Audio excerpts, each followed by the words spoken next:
मैं बिहू डांस करके आई हूँ। आप क्या करने वाले हो?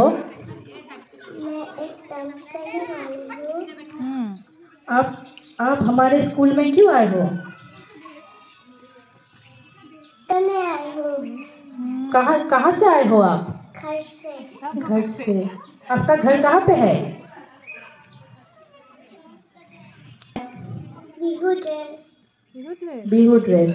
ड्रेस का कुछ नाम होगा ना? हाँ। क्या है नाम? मेखला चादर। अच्छा, और ये हाथ में क्या पहना है आपने? गामखारू। और गले में क्या पहना है? चंदेरी। चंदेरी है। और ये क्या इधर पहना? तो दो पहना ना गले। तो आप कौन से गाने में परफॉर्म करेंगे? हम गाना लगा दे? हाँ। Bihu song.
Wow, very beautiful.